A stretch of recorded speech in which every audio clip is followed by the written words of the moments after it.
Broadcasting from Silicon Valley, California, this is Conversations with Jennylyn.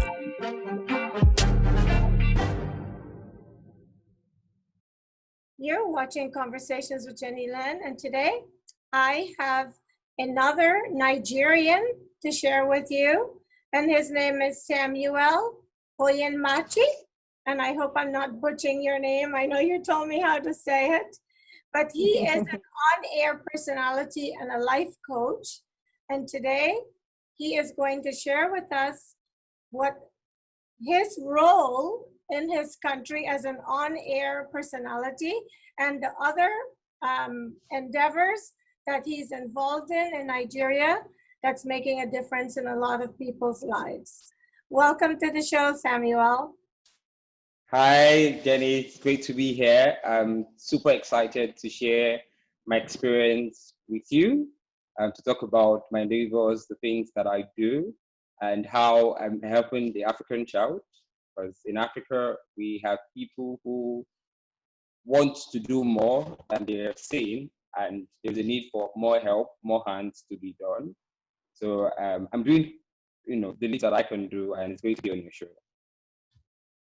Well, great. I can't wait to hear exactly what it is you've been doing and share this with people. Hopefully somebody can help.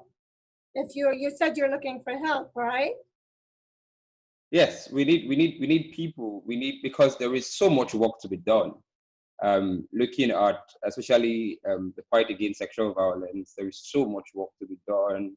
In Nigeria, there is so much. People really don't. There is really little help when it comes to fighting sexual violence. People are suffering. There is so much trauma going on. So if we can get help, it would be lovely to. It would be nice to share the experience and tell what we've been doing. You know, something that really bothers me is how almost every person you speak to in almost every country, they have a similar story. They need help. The people are suffering. Like you see what just happened in Beirut, there's so much suffering around the world. So whenever someone can help, anyone who can help anyone anywhere, I think it's great. So tell us about your organization and what type of help you're looking for. Okay, so I run a foundation called Amazing Heart Foundation.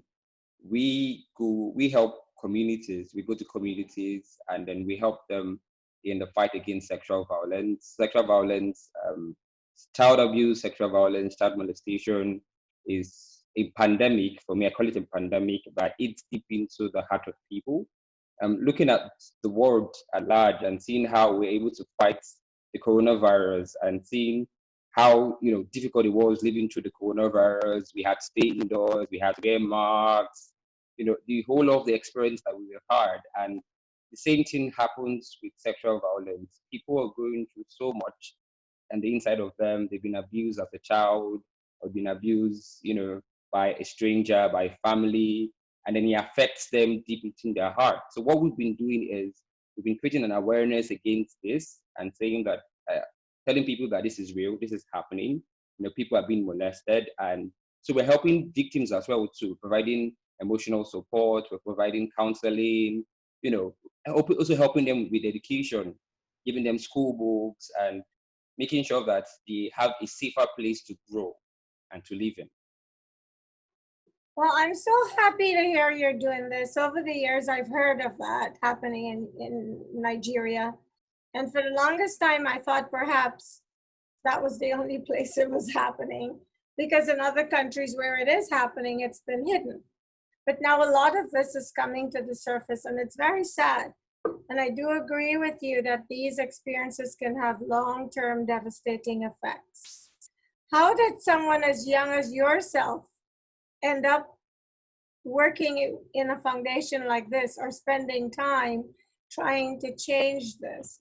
What was the reason that you decided this is what I want to make my mission? Okay, nice. So my right from high school days, I was involved in a lot of charity work, helping people. So when I left high school, working with Live, I met certain people, and they shared about their experiences of how. So let me share you one experience, that the major experience that got me into this. So I met a certain friend of mine, and she told me that she was going through a lot. So I'm like, oh wow, what's happening to you? What is wrong? And then she opened up, and then she said that when she was age 5, her uncle sexually molested her, and which wasn't really nice. The person I'm talking about, she's 20 something, she's 21 right now, but the experiences of that effect still haunts her till this moment. So she shared that experience with me, and then she said that even when her mom died when she was 8, and even on the nights when her mom died, the same uncle still sexually molested her, still had his way with her. So for the long period of her life, she's been dealing with traumas. She has depression. She doesn't feel good about herself. She feels less. So when she told me, it was more like, wow, so this is real. This is real. You know, we hear it, we see it on TV, we hear it, and before it was really close to me. So I felt like, what can't we do something about it? And so I spoke to a few friends of mine, and then we started it. So we've been doing it for I've been engaged in social work for the past 10 years, trying to help people. And then 2 years ago, we came together and formed a foundation, and we visited communities, we visited schools in the reach to help people, so people don't suffer in silence. You know, so people can have a better life. And that was basically how I started. And today, you know, we're doing the little that we can do, and we're hoping to do more.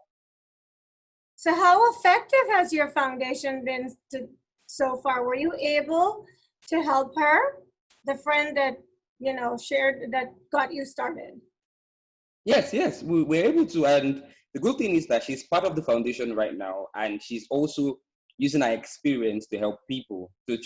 So when we go out for outreaches, when we visit schools around, she comes in and then she speaks about her experience and, you know, what we've been able to help her accomplish, and she's a lot better now. So through her experience, other people are joining in. You know, people who are being abused are seeing that, oh, someone can recover from an abuse, and so it gives them hope, knowing that, you know, she's been abused before now, and she's a lot better now. She's recovered, and with that experience, and so many other people, you know. So let me share you another experience that I had with a little boy. So we went to his school to do an outreach against sexual violence, and then he came to me, and then he said, "Uncle Sam, I've got something to share with you." And I'm like, "Oh, sure, you can talk to me." And then he was like, when he in basic 3, he had a senior in school who, during the lunch time, she would take him to another class where nobody is there, and then she would sexually harass him. You know, she continued that for a long while till she left the school, almost 6 years, almost 4 years of while she was in school. Now, it exposed Was him a to school teacher doing this to him? Who was doing this to him? a school student that was older than him. You mean, So are you serious? yes, I am. I am. And in Nigeria, you find a lot of stories. Teachers are molesting people, fathers are molesting their children, even down to even the religious body. We have people who molest people. Like it's a current thing that's happening. Just this lockdown that we had, for the Yeah. 4 months of the lockdown, yes, that we didn't go out. The police reported a case of over 717 cases of rape and sexual abuse. What kind of punishment do these people perpetrating these crimes get? Well, the truth is, right now in Africa, we do really have the laws that back that. So a lot of people even go scot-free, they don't even get any punishment.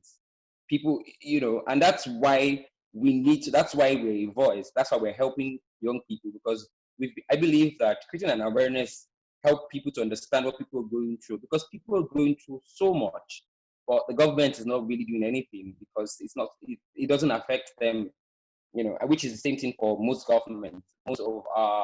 Most of our leaders don't feel what we feel, so they just do the things that they want to do, and people are suffering. and it's a whole lot in Africa here. But how does your foundation make a difference if these perpetrators know there is no punishment for the crime? So if I know I can do something and get away with it, if it's something I want to do and I know I'm not going to be held accountable, I'm going to just go do it. Because there's, I'm not going to be held accountable for my inappropriate behavior. How could your government not have laws against this? Africa as a whole, over my lifetime, I've heard this type of stuff happening there. I didn't think it happened anywhere else, but it really is happening everywhere.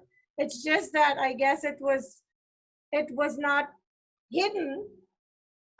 That's the adjective that's coming to mind now, like it is in other places.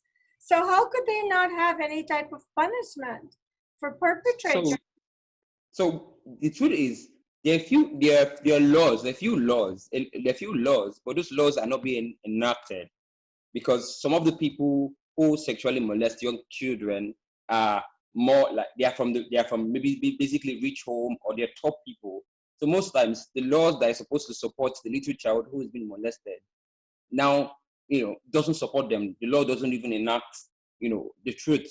So most times, so what we do is that we try to do our best by creating an awareness to make parents know about what is happening. So when parents have an understanding that these things are happening in schools, these things are happening in their homes, it helps parents to be careful. When parents are careful with where their children go to, where their children meet, and parents have total care of the child, it helps to reduce the spread of people, who molest people. So that's what we're doing. So we do right now. We don't have the laws to stop the things from happening, but we're creating an awareness because for we believe that right now awareness is the tool to fight against sexual violence.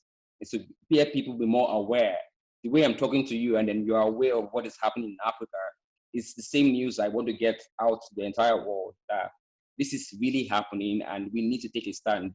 Now, not just my foundation. There are other foundations that are doing, great stuff. We have the Maribel Center. They are helping people, but we need more hands. Very few people cannot do so much. How do you help? Someone comes to you, the people who've come to you and they've told you what was being done to them. How were you able to make a difference? Okay, so what we do? Do you confront the perpetrators? How is it done? Okay, so what we do is that when we have cases, we speak to the victims themselves first. So we speak to them, and then we understand. So they share their story. We understand what happens to them, and then we take them through the rehabilitation process. Because our focus right now is on the people who have been molested. So that's our focus. We want to help them to come out of it. For the victims, can I interrupt you for a second? How can you rehabilitate someone if this is continuing to happen? I guess what I'm trying to find out is how do you get the perpetrators to stop that inappropriate behavior? Do you? Now, do we? To an extent, when the perpetrators, when they know that people are aware of what you're doing, it helps them to stop. It has this mental effect of knowing that, when somebody sees what I'm doing, some of them stop it. And then when they know that the communities are aware of what the perpetrators are doing, and the community is pointing fingers at you and saying, oh, you're the one that raped the child and all of that, it stops them from doing, the things that you're doing. But our issue is trying to get the people who are being molested to talk, because it's something that is personal. Not everybody who is molested wants to come out and share their experience and say, somebody just abused me. It has to take a level of trust. So that's the person that we first do. The person that we do is to get them to trust us that we are here to help them. It's the same thing for abuse. The people that abuse, the people who are being abused are young kids who are vulnerable. So if they're going to get help, they have to earn your trust. You have to earn their trust. So you have to tell them that you're there with them, that they're not alone, it's not their fault. So you make them see reasons why they should open up. And over time, they get to open up and they get to tell you this is what has happened, this is what happened to them. And then we can now help them through rehabilitation. That's what we do at the moment. Our hands are tied to do much more than we want to do. Well, that's a And lot. Mirabel, And I'd just like to thank you so much for making a difference, because a lot of people are aware of victims and they just don't want to be bothered. Have you ever been threatened, or have you had any type of retaliation from perpetrators? So far, you or anyone else in your foundation? because so far our focus has been, we had, not really, We've not had that. Okay, You've never felt personally threatened because you are working toward this type of a goal. yes, we've had a few. Okay, so there's this experience that we had where we helped this little girl, and then the person who was molesting her was close to the family, and the person threatened to stop helping the family. Because again, we realized that some of the people who are molesting the young children are also family benefactors, are people that are financially helping this family. So when the family got to find out that this person that helps us financially is hurting us, they had to tell us that we should go back, we should stop interfering into the family matter. And that was how, so that was how that thing happened. So wait, Well, outside, you had to leave this person to continue in that situation so that they could continue? no. Oh, okay. Okay, so we didn't leave the person. We kept working on the person. We kept speaking to the person, but that was only what we could do to help the little girl, because I don't have the finance. I'm just a young man that's trying to also earn a living for myself. I'm not the government. I don't have the resources to do much more than I can do. But all I can do is to offer help and advice and help the young girl believe in herself. But again, like I said, outside me, there are other centers, that are other people that are doing great jobs. Like I talked about the Mirabel Center, they're doing a great job. They have an affiliation with with the Lagos State government in Nigeria, and they have the empowerment, they have the hands, they have doctors, they have lawyers, they have psychologists, people who help.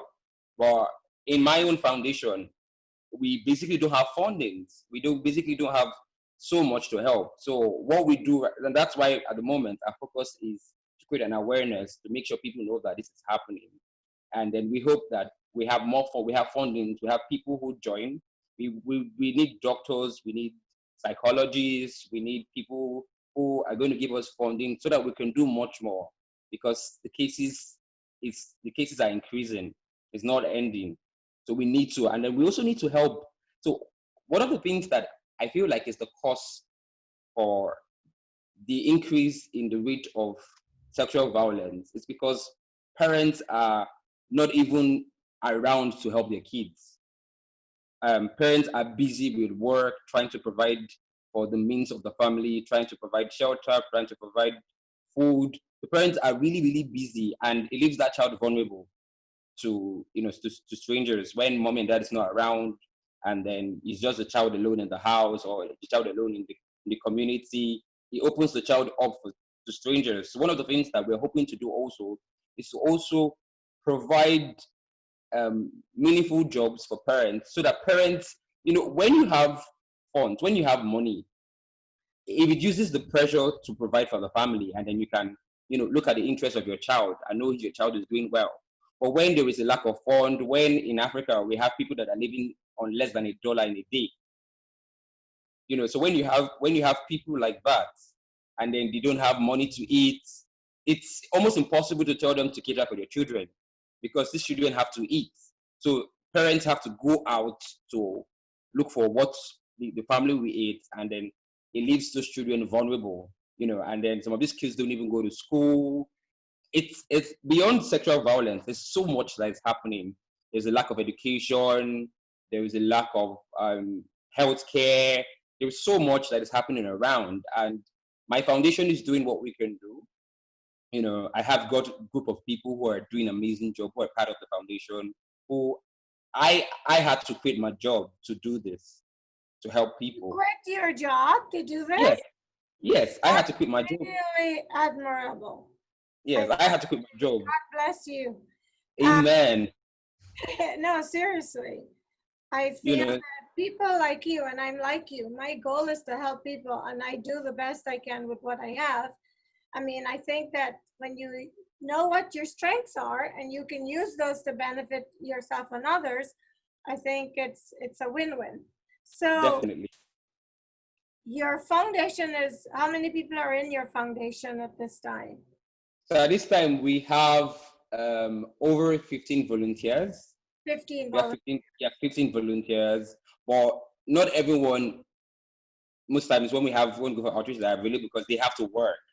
We're not paying them. They're volunteers. They're doing it for free. So there are times that we go out and then we just have just a few number. But we have volunteers who are content writers because on social media, we have contents that we post. We have people who can do graphics who are part of the team. So we have people who join us, and when we have outreaches to go for, they join the team, and then we go out and then we try to help the next child that is out there. So how do you pay your bills if you're not employed? Okay, so how do I pay my bills? At the moment, I still live with my parents. You are a remarkable person. Thank you for what you're doing for others. Seriously. Now, I know you have some other people on this panel that are on the camera with us right now. Are any of them, what are they, volunteers, survivors? Tell us a little bit about them. Okay. Friends who are on this, who are on Right this. now. Yes, right. Okay. Yes. Okay. A huge number of people who has joined us are part of the volunteer team. Okay. Yes, we have. There is Precious. There is Emmanuel. There is Mercy. There is Adama. Do the bits that they can to make sure that this work are done. Some of them have their own experiences too. Some of them have been molested, have their own stories to share too. And Does then any one of them want to share? Okay, so I didn't inform them, so I do not know. Okay. I didn't inform them about sharing, but we have stories to share, which is one of the things that we want to do. We want to do a documentary. We want to tell our stories. We want to tell how it hurts us. We want to tell what we go through, the traumas that we experience, so that people can understand that this is real. This is really happening. It is eating deep into society. Because when a person is molested, they can't do so much. The person is heartbroken. The person feels less about themselves. The person is depressed. The person wants to commit suicide. How do you expect change to come? How do you expect progress for a nation when you have a huge number of the population going through sexual traumas? You really cannot get progress. So we need help. We need to reach out to more people so that we can together form an alliance that would bring progress. And I feel personally, I feel like this is one of the reasons why Africa is still where Africa is. Not because we don't have smart people, but because the land is hungry. People are hungry. People are going through a whole lot, and our government are not really doing so much. And that's why, and which is why some people from Africa go abroad, like you shared when we started, and you talked about that people in Africa, they scam people, not because they want to scam, but because of they want to survive, which is wrong. I don't endorse people scamming each other. It's wrong. It's really wrong. I speak against it. But where people go through so much suffering, people go through there are no jobs. Before the coronavirus, we had almost 33% of the population that are not working. People are not working. And the coronavirus is coming, people are losing their jobs. So people are most times don't even have a choice of what to do anymore. And they're human. They say that an idle man is a devil's workshop. When people are idle and they don't do anything, it makes them do the things that they don't even want to do. Which is why you find a lot of cases where Africans are scamming people. It's not in our blood. It's not what we want to do. We want to see you, love you, and respect you. We don't want to hurt you. But when people don't have choices, and that's why they do the things that they do, which is something that I don't support. So I also want to also change that mentality for my friends out there in the US, for everyone that is going to watch this, that is watching this. Africa, we're not bad people. We are amazing people. People like myself, we're sacrificing ourselves to make sure that the continent is being represented. We're doing the little that we can do from little support that we get. We have to, some of us work in school. There is no lights, the roads are not good. We don't have good healthcare systems. There are no jobs. It's really hard to, to develop and be better people around here. But some of us are taking that pain, and then we're doing the little that we can do so that, we can get growth. Growth is what we want. We want Africa to be developed. We want Africa to be on top of the map and doing great things. So that's basically it. I must ask you this question. At least Okay. at least one out of every 10 people I know knows of someone who is being molested in some way, who's being abused in some way. What drives Samuel? What drives Samuel to where he quit his job and has dedicated his life to helping people in these situations? Okay, so what drives me is the love of, I'm a Christian, and which is something I see everywhere, is the love of God and the heart for people, which is what drives me. I want people to feel the best of life. And if I know that I have something to offer, then I believe that everyone should be part of it. Everyone should benefit from what I have. And that's what drives me. What drives me is seeing that people get better. And I take the example from the tree. When you plant a tree, you realize that over time you will see the tree bringing up little trees that are part of it, which is the life that I want to live, where where people are being raised, people have a life, and for me that's a joy for my life. I don't money's not coming in, but to see that people are happy, people are doing so much with their life, people are being engaged, it gives me joy. It gives me that drive to do more. I've been doing it for 10 years. I didn't start yesterday. I've been doing this thing for 10 years, helping people, helping communities, and I want to do more. So can I ask you, in the 10 years, on an average, how many lives would you say you have impacted for the better? Okay, so I cannot estimate, but okay, so this is how I want to judge it. So in Nigeria, we have public schools. Obviously, you also have public schools over there in the US. In a school, in a class, you're having over 150 students in a class. In one class? Yes. In I'm one serious. class, you have 150 kids. Yes, I also went to a public school, and in my class we're over 150. And because we have a large population, Nigeria is over 200 million people. So we have the numbers. So, and so for me, so if I'm to calculate, in a public school, you find over 6,000 students in one public school. And I've been to more than 50 public schools, and I've been doing it so if you calculate 50 public schools times 6,000 times 10 years, that's almost gives you an estimate of the numbers that I've reached out over time. Thousands of people. I've seen people who I met when they were young, and today they are adults. They've gone to university and they're doing well with their lives. I have a number of those success stories to also share. So I've reached out to thousands of people. Well, thank you so much again for doing this. I really believe any person who truly puts others above themselves sometimes are what I see as angels walking on the earth, because so many people only care about themselves. And what I notice, a lot of people, when you share things with them, they turn the eye. The attitude is, there's nothing I can do about it, so they just pretend it doesn't exist. But I think that when you have a heart that's for good, everything will eventually, hopefully, come together for you. And hopefully people listening to this who can help will contact you and help. That's my hope. There's so much abuse in the world. I don't understand it, because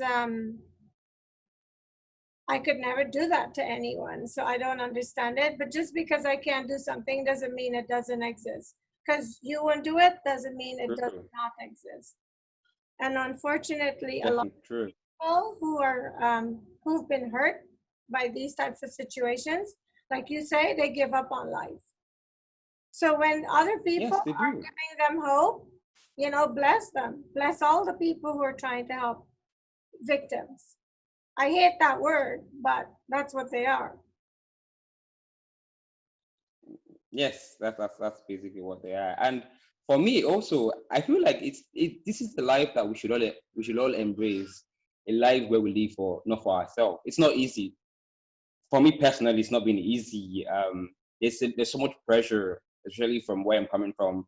Family pressure to do things that will bring money to the house. It's the pressure for life when you see when you see your friends are excelling in their different fields, and then I'm just here trying to help people. To an extent, people don't even understand. To an extent, my parents did not even understand what I was doing. It felt like I was just wasting my life saying I'm helping people, and I always try to tell them that I'm not wasting life. I'm trying to help people. Helping people is not wasting life. It is building life. And for me, God keeps me going, and my friends too. My friends, and I would not be here without my friends. My friends have been a huge support for me. They help with being part of the team when we're going for outreaches. They give the little money that they have from what they work for. So I have a culture of love-oriented people like myself who are doing, what they're doing, and that's where we are. Why did you have to quit your job? Couldn't you do them in conjunction? No, no time, no time. There's no time. We work over here. We work from as early as 7 a.m. to sometimes 6 p.m. or sometimes 6 p.m. and then you're going back home. There's the traffic. You get home, so you wake up at 6 a.m. to go to work, and then you're back home at 7 or about 8 p.m. So there's basically no time to do that. And even when I was working, my heart wasn't at peace knowing the sufferings that people go through. It wasn't a peace, and I had just had to quit my job. I had to tell myself that I want to do something that gives me peace, and giving me peace for me is helping people. It makes me alive. It gives me that vibe to keep going. So, which is I which am is just I am just so impressed with what you're doing. So you quit your job, but it's still like you have a job. You're waking up at 6 and you're coming home. So you do have a job. And I know what you're saying and I can relate because a lot of people only measure something that if it's bringing in money. And that really bothers me. People think anything that is not rewarded with a dollar is not any good. That's the feeling I get because this show that I do does not make money. And I cannot tell you how many times people have asked me, why are you wasting your time? No, I'm serious. I get it all the time. But continue doing what you're doing. You're helping people. And, we all need money. We can't live without it. But I believe the money comes when you're doing what you love. Yeah, yes, I believe that too. I believe that too, and for me, I'm grateful for this opportunity that you're also giving me because we need people to see what we're doing. There is a need. We need people to see, and that's the thing about awareness. So you having your show, me speaking to you, you inviting me for the show. For me, it's an encouragement seeing that a young man from Lagos, Nigeria, who is doing the little that he's doing, can speak to someone who is in California. For me, it's massive. For me, this is almost like one of the biggest experiences for me right now, doing that, Really? the work that we've been doing. Yeah, yes, that the work that we're doing can be heard around the world. People in the US can see it and they can, I'm proud. I'm proud of my friends are excited here. They're dancing anyway. So I'm proud that. I'm glad you reached out to me because I did not know of your foundation, didn't know about you. So I give you credit for reaching out. And I'm very happy that I made time in my schedule to do this because I love doing interviews like these. They really, hopefully, will make a difference when you share it. And that's my hope. Yeah, And to me, that's worth more yeah. than any amount of money. Oh, We are almost out of time. What haven't I asked you that you think Okay. is critical that people know about your foundation? Okay.